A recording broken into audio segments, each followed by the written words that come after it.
£19 million. It has a capacity of 42,000. Hello and welcome to Sunderland's Stadium of Light, the 12th new football arena to be built in the past decade, and by far the biggest. There's a night of celebration here to mark the official opening, culminating in a match between Ajax, 4 times the European champions, and Peter Reid's Sunderland. It's the start of what everyone here hopes will be an exciting chapter in the history of this famous North-East club, which completed a short, nonetheless emotional... Roker Park was Sunderland's home for the past 99 years. Opened in 1898, it hosted some magnificent matches and some huge crowds, particularly in the 1930s, when a record 75,000 turned up for an FA Cup tie against Derby. But 7 years ago, plans for a brand new ground were drawn up, and in the past 12 months, the site of Wearmouth Colliery has been transformed into the Stadium of Light. While just up the road, after an emotional farewell, the lights went out for the last time at Roker Park. It was something of a race against time to ensure that the new stadium was ready for its grand opening. Building work continued until the last possible moment before a temporary safety permit was issued. But the deadline was met, and we can now take a closer look inside with our reporter Alan Bentley. Right, we're in the imposing west stand of Sunderland's fabulous new home, the Stadium of Light, and it really is light years away from old Roker Park. We're going to do our Lloyd Grossman bit now and show you some of the features of the stadium, and where better than to start than the home dressing room. Although, to be honest, you wouldn't guess it, no tag up on the door yet. So if you follow me, walk this way, and not surprisingly, all decked out in red and white, and all very nice. Now, some big advantages to these dressing rooms: they are below ground level, so that means they're much bigger perhaps than you'd find in many grounds. No tags, no pegs yet, all done out in very nice individual lockers. I wonder who's going to get what. And another big advantage for the home side, the away dressing room doesn't have one of these incidentally, is that there is this sort of warm-up facility where Peter Reid can bring the boys just prior to them going out on the pitch. And when it's ready, as you can see, we're not there yet, although if you'd been here a couple of months ago, you'd be astonished that we've made so much progress. But Peter Reid will be giving last-minute instructions out to the players in here before they do go out onto the pitch. Will that make a difference, I wonder? Come on, we'll go through this way again.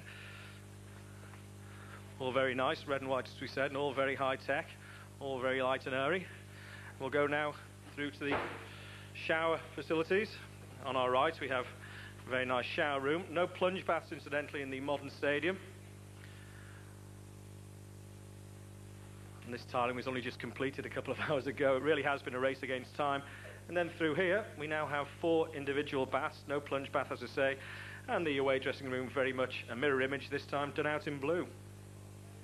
We're in the sports theme bar now, just about to enter it, where they've tried to preserve many of the old features of Roker Park, including, as you'll see, some of the old turnstiles themselves. This really is a treasure trove for Sunderland fans. All sorts of shirts and memorabilia decked around the walls. I can see even Bradford Park Avenue up there, West Brom, 1 or 2 others as well. And if we swing round, see Oxford, Manchester City. But above me now, there's a Liverpool shirt. Now, Liverpool play a very important part in Sunderland's history. They played in the very first and the very final game at Roker Park itself. Moving along still further, the Newcastle shirt, we'll leave that one for now, won't mention that one. We have the clock from the clock stand. What an old timepiece that is, wrong time mind you. And over this side now we have all sorts of cuttings from Sunderland's glorious history. You can see there the Sports Echo, Sunderland going up. Let's hope it's not too long before we see another one of those. We'll carry on our travels. Shamrock Rovers AFC, nice pennant from them. Now if we can try and look up towards the ceiling, I don't know if we can pick this one out, but up above us now we have the wheelbarrow which used to bring the programmes to Roker Park all those years ago. Also up there the letters which said welcome to Sunderland, welcome to Roker Park, and we have the old corrugated tin roof as well, as they tried to preserve, as I said, as many of the old features from Roker Park as they could. We'll carry on walking. I can just tell you, facilities here for 1,200 parking spaces for 250 disabled spectators. We also have 54 executive boxes, all hidden within this west stand. And as 1 or 2 spectators start to come in, I think it's about time that I had a drink, so we'll leave it at that for now. Well, we're out now on the pitch and continuing the theme of maintaining the tradition of Roker Park. I don't know if you can see this, but there are 2 areas of turf taken from Roker Park itself on which the ashes of so many devoted fans were sprinkled. As for the new playing surface, well, it really will rival the best. All sorts of high-tech wizardry here. There's 25 miles of undersoil heating, and would you believe, just below the surface of the grass, there are sensors which not only trigger that undersoil heating, but also, wait for it, they'll ring the groundsman if it does get too cold. Astonishing stuff. But you have to say that unless Sunderland do build a team that can really do this stadium justice, then in all honesty, it won't matter one jot. Well, the supporters had to swallow the bitter pill of relegation last season, but 42,000 of them couldn't wait to take up their new seats in their new home and usher in a new era. The name of the ground hasn't met with universal approval, but the stadium itself has impressed everybody and received a suitable baptism. And the blessing of God Almighty, the Father, the Son, and the Holy Spirit be amongst you all this night and well into the future. Amen.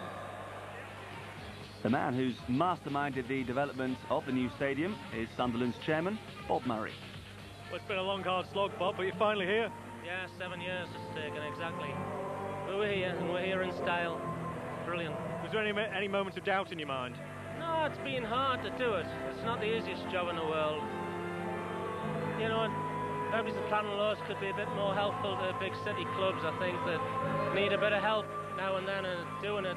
Because it's all about safety and the future prosperity of the city. No, it's been a hard road, but I've really enjoyed it.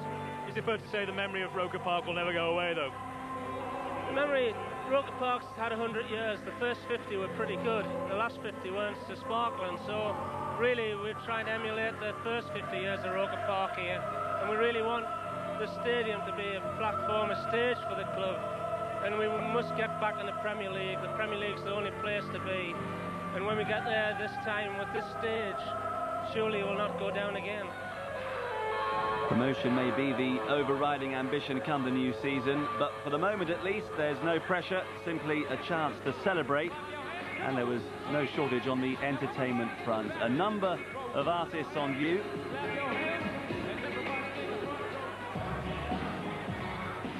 Some with more conventional skills than others. And it all added to the party atmosphere as the crowd waited patiently for the finale, the arrival of one of the great rock and roll bands of all time. They are Francis Rossi, Rick Parfitt, Andrew Bold, John Rhino Edwards, and Jeff Rich.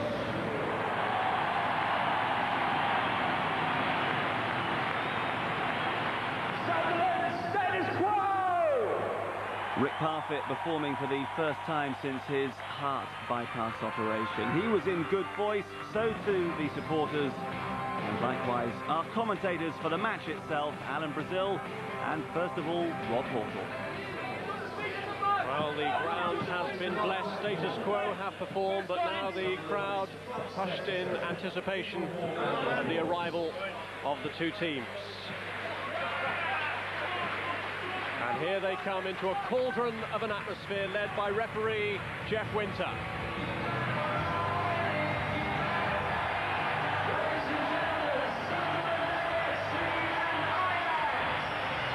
Well, the Roker Roar was part of football folklore, and we wondered if it could ever be recaptured at the new stadium.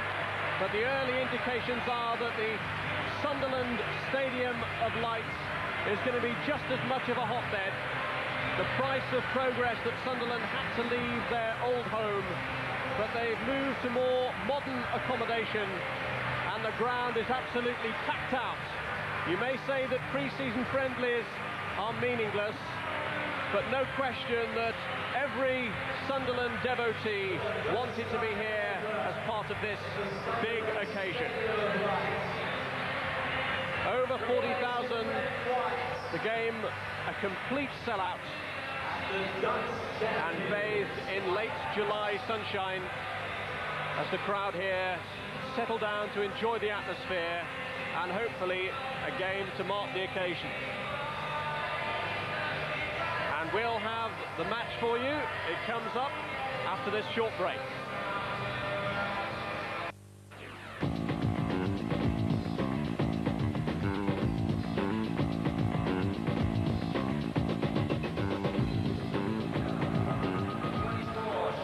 Welcome back. Let's take a look at the two teams for tonight. And Sunderland's includes 7 of the players who figured in the last league match at Roker Park 88 days ago.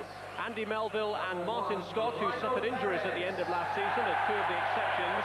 The others are new signings: Lee Clark, after his move from Newcastle to become Sunderland's record signing, and Kevin Phillips, who scored his first goal for the club in their last friendly, a 1-0 win at Macclesfield. Well, it'll be a great fillip for Sunderland if they can beat an Ajax team that defeated Newcastle 3-0 in the Umbro Trophy on Sunday. A number of the players who started that game start again tonight. The De Boer twins, part of the fabric of Ajax, and Michael Laudrup amongst them. Veteran Danny Blind at number 3 is recalled, and as a starting place for number 14, Danny will be remembered by West Ham fans, and number 8, Richard Vichka, who had a brief spell at Blackburn. Well, it's all set up for a beautiful party tonight, Rob. But I look at this Ajax side, and it's absolutely sheer class. They're hurting last season. They gave up the championship to PSV, and believe me, they are looking to bounce straight back. Laudrup, great player. Danny, looking forward to see him. And the De Boer twins, top class, absolutely out the top draw. And in this new stadium, another new player alongside Kevin Phillips, familiar to Newcastle fans with whom he played in Europe in 2 of the last 3 seasons, Lee Clark. Yeah, it'll be interesting. I hope for Lee's point of view that he starts the season off well. There's fierce rivalry up here, obviously between Sunderland and Newcastle. And being an ex-Mag, well, he'll be wanting to start the season very, very well. And tonight is a golden opportunity for Lee Clark, because he's playing against top-class opposition.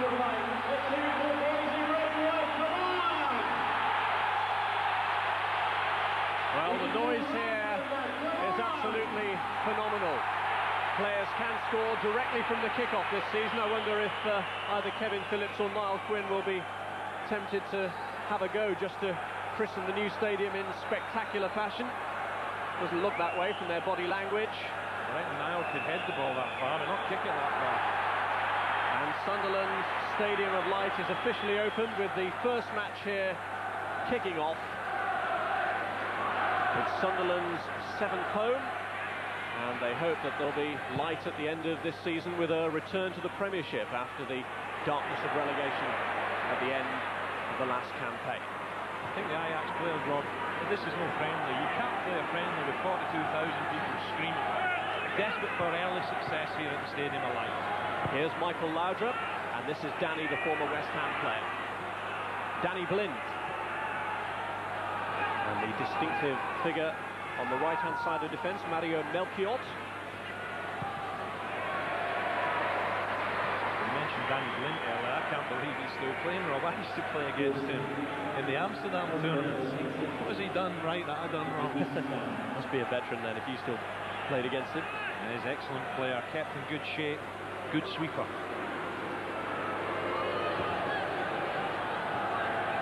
This is Frank de Boer. Number 8, Richard Vichka.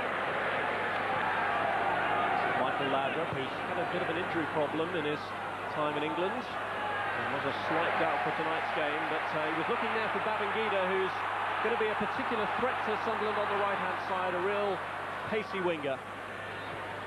It'll be interesting. This Ajax side, tremendous movement, early passes. They don't take too many touches. They like to play it first time. I'm just wondering how Sunderland will cope with the movement, their pace, and a lovely touch on the ball. Niall Quinn. Top too short for Gray. Ronald de Boer's there. Yeah, lovely player. Loved him in Euro 96. Knows all about English football. He's played enough times against English players. The Boer twins, really great examples of the Ajax ethic of bringing young players through. The Boers have been the exception though in recent times, because so many of them have moved on elsewhere. They really have found themselves as a nursery club for other bigger clubs in Europe. That's Ronald de Boer looking for this danger man, Babangida. And Martin Scott, who's only just back in action after a persistent groin injury, is going to have his work cut out tonight, and he's certainly left his calling card there with Babangida. Yeah, I thought Babangida for sure was offside there. The linesman wasn't really up with play. But Martin Scott wasting no time at all here. Whack, couldn't get the ball, and he could be in for a rough old night. But Martin Scott's a player I like.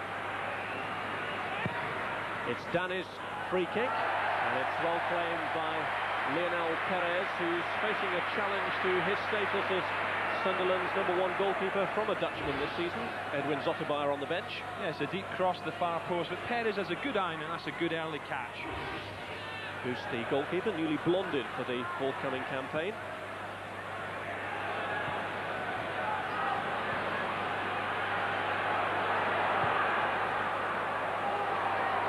Here's Darren Williams.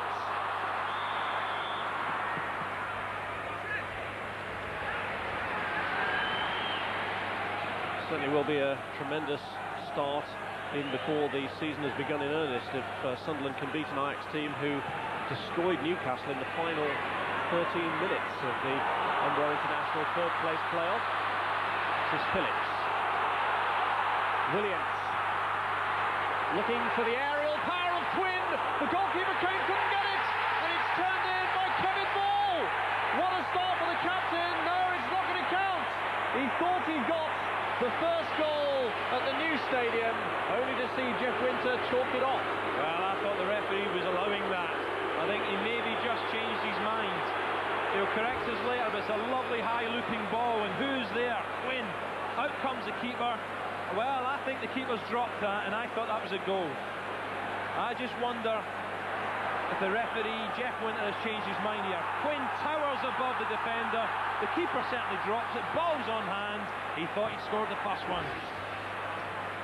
Kevin Ball's joy was short-lived. Jeff Winter ruling out what Ball thought was a perfectly good goal.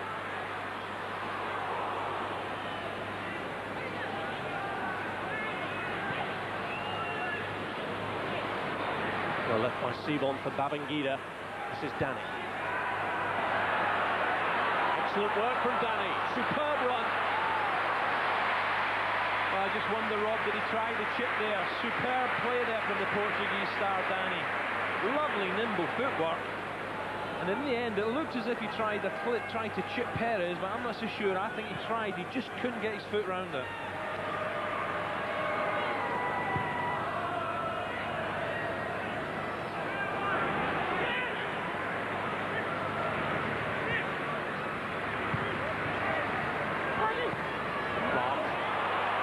Williams. Oh, he's nutmegged Laudrup. Beyond Phillips, but Gray's coming in. Yeah, good stuff. Michael Gray arriving late at the far post. Couldn't quite keep the ball down. I think the angle was too acute, but what a nice run from Darren Williams. And he's certainly not scared about the reputation of Michael Laudrup here. Just nicks it past him, beautiful. Now tries to whip it across the goal, maybe a bit high, but Gray arrives, but can't get it back across. Gray, a real danger coming in from that sort of angle. He actually got the club's first goal in the Premiership last season against Nottingham Forest. Sunderland won 4-1 on the opening day of the campaign, but the season didn't end too happily for either club.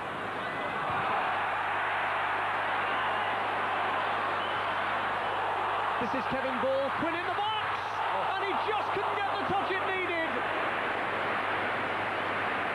Well, that was super play there again from Sunderland, and they're putting Ajax under the cosh now. Here's Bracewell. He was playing in the corner, but the goal kick given. Certainly the best chance of the match, and Big Niall knows he should have scored. But once again, ball getting forward. It was good play from Phillips, because he fought the ball back off De Boer. Ball turns up unexpected, but this is a glorious chance. Deflected, yes, but Niall couldn't get the right foot to it. I wonder just how much that deflection knocked him out of his stride. Lind to Sebon. Danny Blind. Looking for Danny. Crucial header away that by Melville. Bracewell, tackled by Sebon. This is Laudrup. Babangida is in the box. Danny is waiting at the edge, so too is Sebon. Good skill again from Laudrup. Superb play from Laudrup again. That's what he likes to get defenders. He has them on toast. But watch this, a little shimmy of the hips, see you later. And watch this for a cross with the outside of the right foot, looking for the height of Sebon. 33 years of age, Michael Laudrup, but that maturity of years doesn't show sometimes in the energy he displays. If that was in England, someone would say, why didn't you cross with your left foot? Wicked corner that Perez handling this time is up to the task.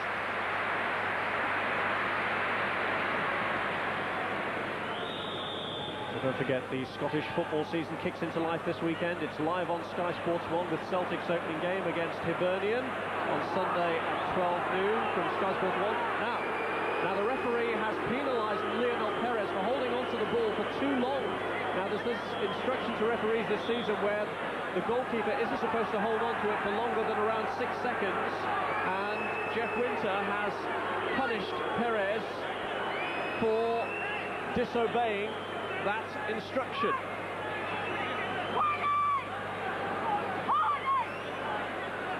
And a free kick here in a really dangerous position for Ajax, certainly with Laudrup over the ball, certainly with Danny there, and Vitschke and Olasey are there to offer advice to. The Sunderland fans aren't happy about it. This is real danger, this is really ominous for Sunderland, and what on earth was Orb doing there? He's claiming that the ball was touched. I tell you what he's doing, he's saying, ref, give me a yellow. That's what he's saying. Well, no one's touched it, have they? maybe he's trying to hit the ref with the ball. Olasey, and it's blocked.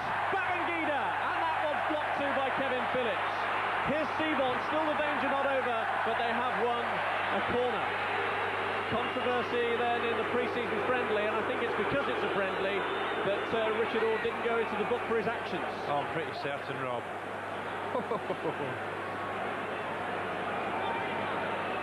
He decides there that the referee saying, oh, I've got to abide by the law, and it's his first game this season. Here's Danny with the corner, Olasey going for it, and Perez somehow managing to just get it away. And here's the opportunity of a break on for Kevin Phillips. Played back by Danny Blind. That was quite incredible, wasn't it? And we're going to see this, aren't we? You know, Jeff Winter deciding, no, I'm sorry, you can't do that, Perez. Well, after the recent introduction of the back pass law, life is certainly being made more and more uncomfortable for goalkeepers this season. Not only this instruction about how long they should hold on to the ball, but they can't pick up throw-ins back to them anymore. Where I think it's going to be difficult, Rob, is when a goalkeeper makes a flying save and has to bounce up quickly and get rid of it. Here's Laudrup. More work for Perez to do here, perhaps, but he's there well ahead of Danny.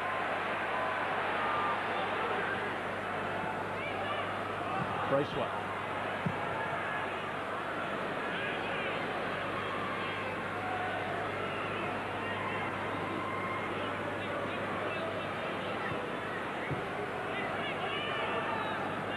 Vitschke.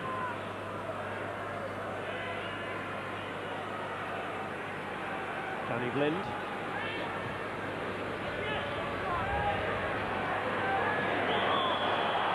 the challenge on Danny leads to a free kick.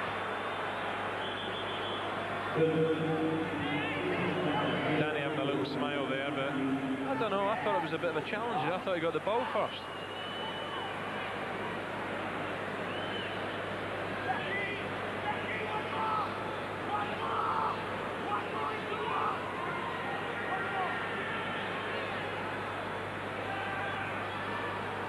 Plenty of deliberations over the taking of this free kick. Time running out in this first half for Ajax. 7 minutes to go to the end of the first 45, and there's a good firm hit by Frank de Boer. Yeah, he can hit them, de Boer, can't he? Kept it low. Perez was scurrying across his left-hand side, but I just wonder, did he hold on to this or not for 6 seconds? 1, 2, 3, 4, 5, 6. Well, the referee's made the decision. And in the free kick, well, Sunderland maybe a let-off. It's never easy to score because people are always going to charge the ball down. But huge relief around the Stadium of Light. And the ball actually eventually goes out for a corner. Well done, Jet. Well done, Winter. Don't forget that Sunday Scottish football is part of a double bill for you on Sky Sports 1, because Manchester United against Chelsea in the Charity Shield follows at 2:30, and then on Monday it's back to Scotland for Rangers' opening game of their campaign for 10 in a row, and their season starts against Hearts. Very difficult for refs, Rob, and I'm sure once the Football League starts, we're going to see this week after week. It's a difficult decision for refs. Danny's cross, and Perez has certainly had his warning and is releasing the ball a lot quicker now.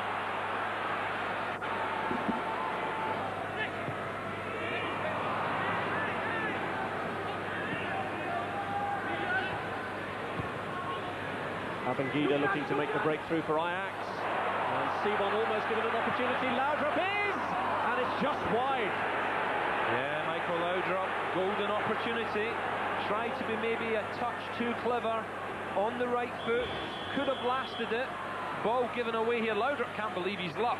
He sees Perez left-hand post wide open, and that's perhaps a little bit unlucky. Ball staying in the penalty area with Quinn and Phillips. Gray hoping to provide for them, but being forced back. And good pressing from Ajax.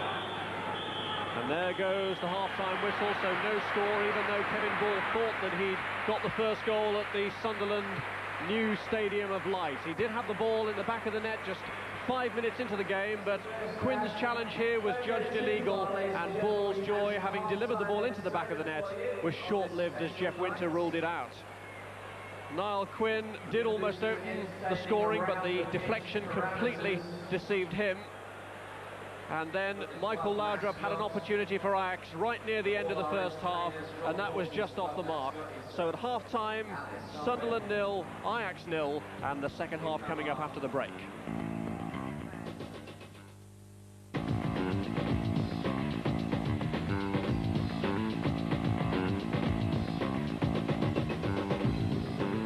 Welcome back, and for this second half, Sunderland have made 3 changes, including one in goal, where Edwin Zutterbeier, a Dutchman, comes on to face his fellow countryman. He replaces Lionel Perez at half-time, and 2 outfield substitutes as well, because on the coming Michael Bridges nearest to the camera, and Alan Johnston, number 13. Off go Kevin Phillips and Paul Bracewell. The most significant change that you will have noticed is the strip. This is the new 3rd strip for Sunderland, which they're unveiling this season.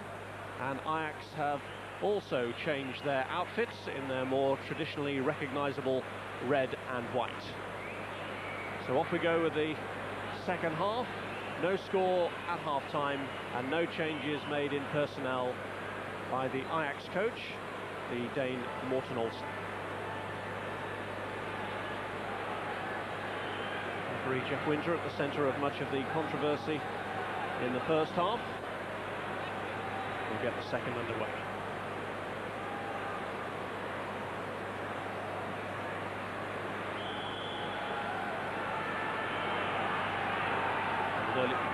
Early touch for Mekliot, and Sunday Oliseh. An immediate breakdown of possession just 15 seconds into the second half.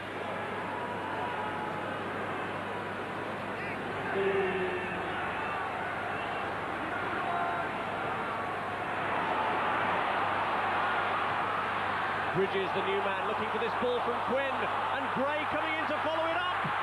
Bridges, Melchior blocks it, and the goalkeeper pounces. Very unlucky from Bridges, and since he's come on, Rob, this fella's a live wire. Loves to play in centre-half shoulders, wants the ball in behind him to use his pace. And that was so nearly the opener. Gray again coming in, doing his job well. Gray maybe hesitated slightly, tries to drive it across, And that's a little bit unlucky. Bridges with a backflip.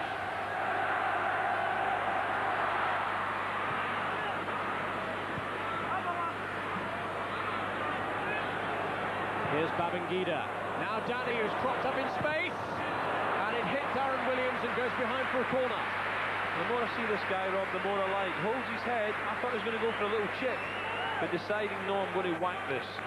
But once again, it's a nice build-up from Ajax. They're now beginning to open up the Sunderland defence. Danny, plenty time, but good defending from Williams. Well, Danny's effort was set up by Babangida, and that is going to be his last contribution to this match, because he's being substituted, and on in his place is coming 26-year-old Dean Gore, newcomer from FC Groningen, who's played at another of the big three clubs in Holland. He used to be at Feyenoord.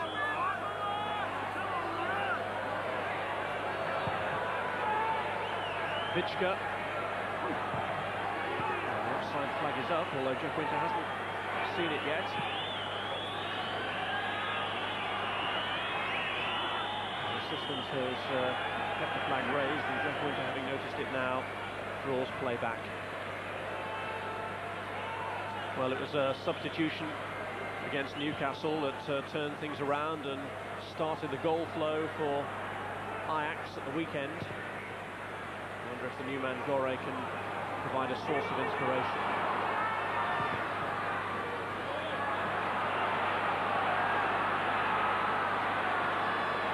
Meantime, Sunderland themselves are blocking chances. But what's this? It came towards Quinn. There's Melchiot with the header away.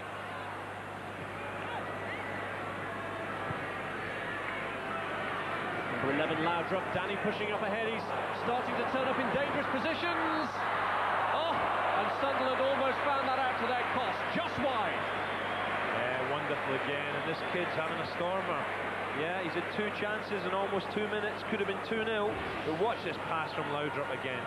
Danny gives him the option. Great run, but look at this for inch perfect. And surely Danny should have scored. Good goalkeeping though. Zotabaya came out, narrowed the angle. But surely, after a delightful ball from Laudrup, it should have been 1-0.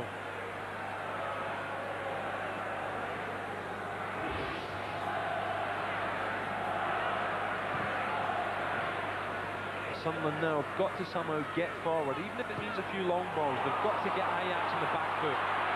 Here comes Alex Ray, looking for Quinn. Well, they were struggling to get there, but in the end, Van der Sar did. Yeah, that was a rare attack, wasn't it? Quinn suddenly thought, aye, you know, I'm going to get a touch of the ball here. Good ball from Ray. Doesn't even look up. He knows we'll get 2 against 1, but good goalkeeping from Van der Sar. Ray just pings it across the goal, but look at the goalkeeper getting down smartly.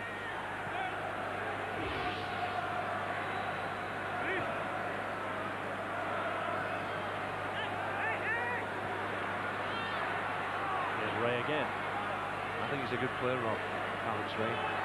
I'll be surprised if Peter Reid doesn't start with him. Well, it looked like there was a door open to him to the Premiership. And the speculation around Wearside is that deal with Crystal Palace isn't necessarily dead. So he may well end up playing in the top flight in the forthcoming season. Once again, see, come on, out you come and get the ball. Trying to just prize him behind the Sunderland defence. Danny. I think he's been the biggest threat, Rob, this fella here. Tricky little ball player, lovely balance and skill. Perhaps could have had a couple of goals tonight, but not scared, as we've seen earlier, to have a strike on goal.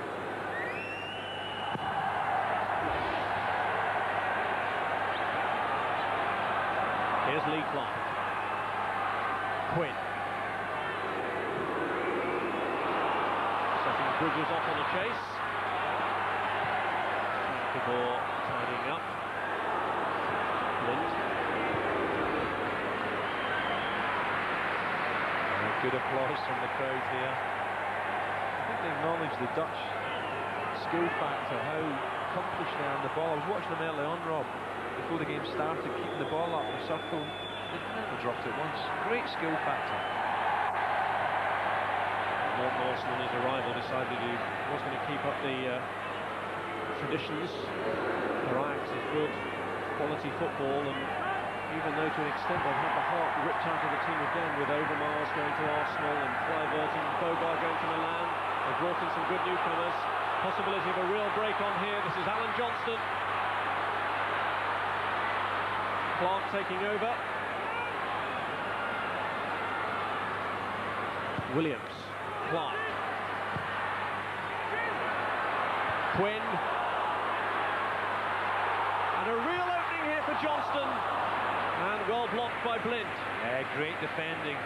We talk about skill factors, but the Dutch can also defend. Frank de Boer earlier, but perhaps Johnson had a chance, and then Danny Blind, last gasp chance there, diving in and blocking the strike. But that's better from Sunderland. If Quinn had left it there, he'd have player right behind him. But watch this for a good challenge from Danny Blind.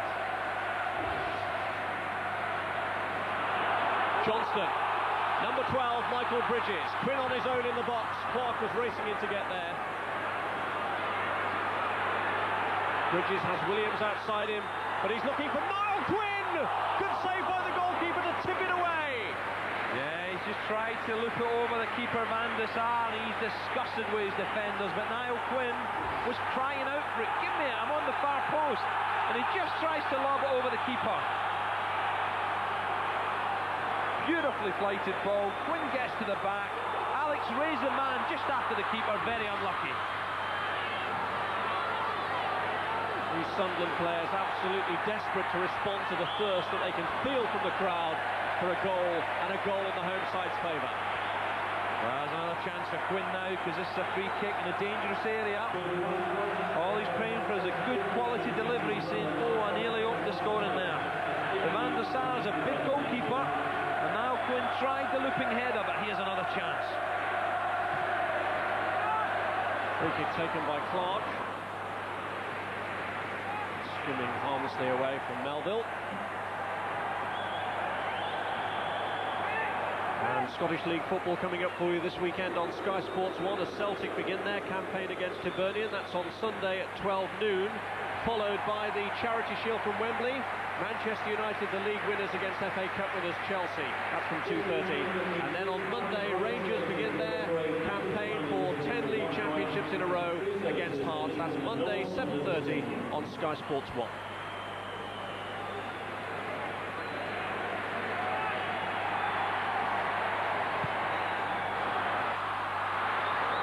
Johnston, Alex Ray, Byrne, Chris Byrne, could he be the man? Saved by the foot of Van der Sar. Now that is a good stop with the right foot. That is a cracking stop from Van der Sar. Stuck his right leg out at the foot of the post, and Byrne almost made it 1-0 for Sunderland. Good touch, a little bit wide on the left foot, but good stop. What a fairy tale that would have been if Chris Byrne, the man who was playing non-league football last season, scored in the opening match at this spanking brand new stadium. Good little spell for Sunderland now. Ajax with all the possession, you mentioned it earlier, Rob, would it bring them a goal? But the answer is not yet. Sunderland now growing in heart. Van der Sar has been called upon to make one or two good saves in this second half, notably from Quinn and from Byrne. Clark's free kick, headed clear to Johnston. This is Darren Williams. Johnston staying out wide with him, Clark available. And the pressure from Roycer pays off. And now Sunderland in real danger with 3 up for Ajax, but Roycer offside. Yeah, they were outnumbered there. Roycer's looking at the linesman saying, are you sure? But fractionally offside, I think. 3 against 2, he just strays off there, surely a yard offside.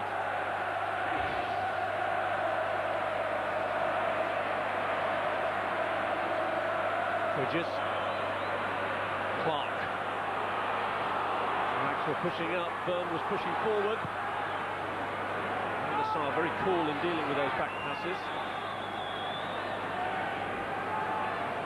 Goalkeeper of international quality though, Edwin Van der Sar.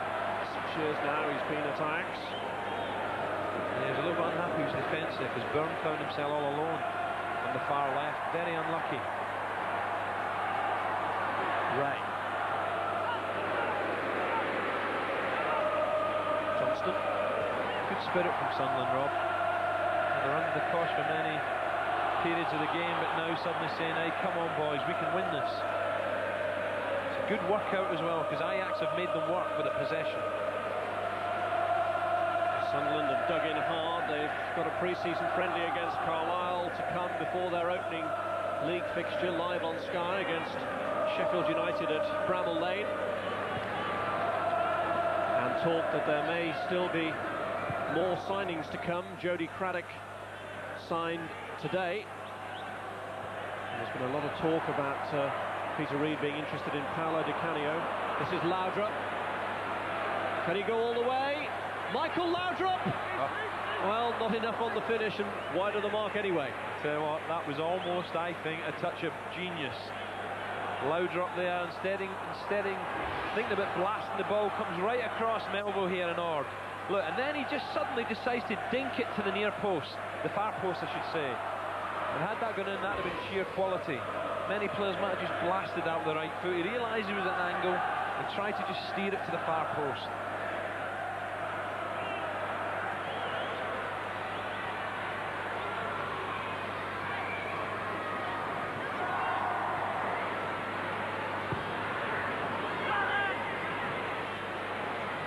Here's Roycer.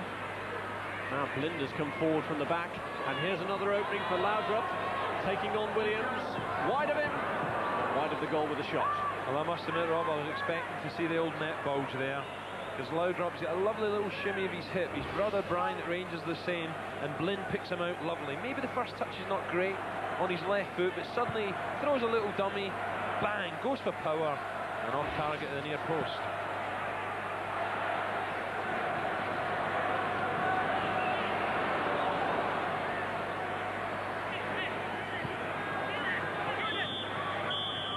And there goes the full-time whistle, so no goals at all in the first match to be staged at the Sunderland Stadium of Light. A memorable atmosphere produced by a capacity crowd who really did everything they could to spur Sunderland on to victory, but it was not to be. Despite their efforts in the second half, Niall Quinn, one of two players who produced saves from Edwin van der Sar in the Ajax goal. He was in good form when called upon, not only denying Quinn, but also the youngster Chris Byrne, who looked for a fairy tale introduction in his first home appearance, but it was not to be, as his shot was denied by the goalkeeper's leg. So the supporters have enjoyed their night out, but they haven't seen a goal here in the first game at this brand new arena. An arena that it seems will contain electric atmospheres for all the top games that they're staging here in the Nationwide League this season. But the first game that they've staged here has ended in a goalless draw. Sunderland 0, Ajax 0. Well then, Darren, what are your first impressions of the stadium? I mean, I said earlier on, I said, you know, you go to places like Old Trafford last year and wish you had a stadium like this. I mean, you look at it here, I mean, you know, it's on par with the likes of Man U and that. And you come in, it's a great feeling with the atmosphere of the fans and that. I mean, we just want to give them something back this year. They used to talk about the Roker Roar, but this lot made a bit of sound, didn't they? Yeah, I mean, the Roker Roar, I mean, obviously it still carries on in here. I mean, obviously with the situation of the ground, it's going to be a lot louder. And obviously more fans, you know, they're just brilliant. It seems to me the whole city's behind it. Yeah, I mean, obviously, we didn't expect so many. With us going down last season was a big disappointment. But obviously they've turned up and they've showed us, you know, that they're behind us again this season. Hopefully we do something for them. And has that helped ease the pain of last season? Yeah, I mean, in a way, I think you've got to forget about it. You know, the season's nearly there now. I mean, we're nearly into it, so I think we've got to look forward to this season and hopefully do our best. Are you confident of bouncing straight back?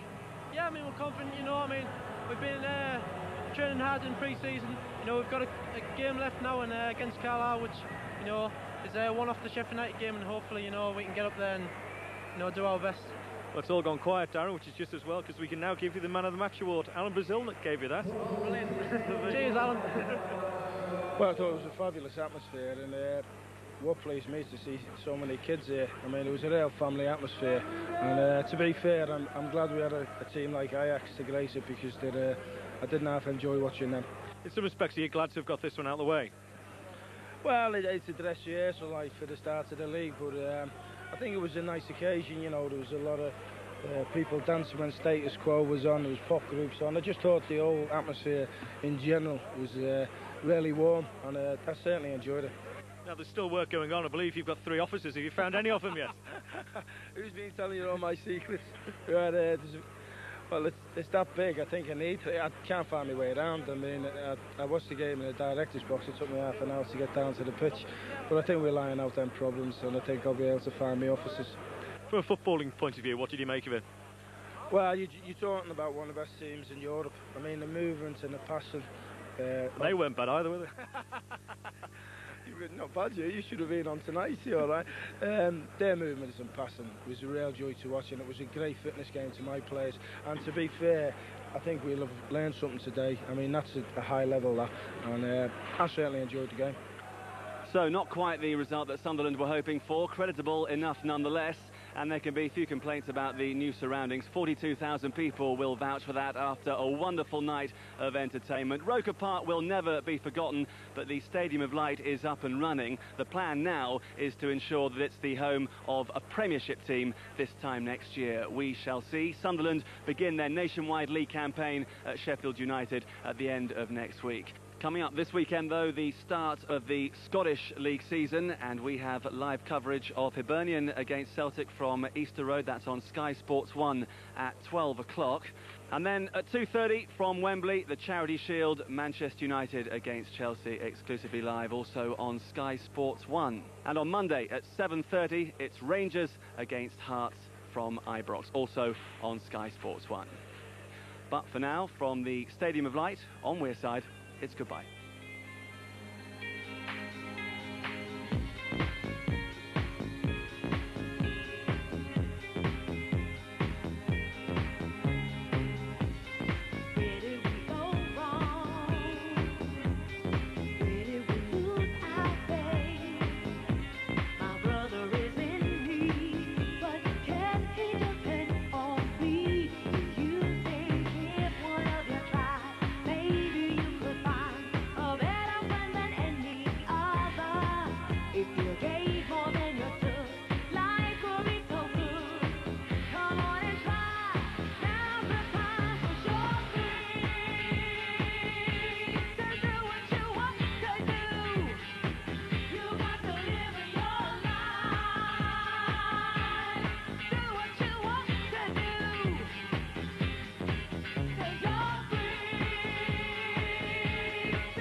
With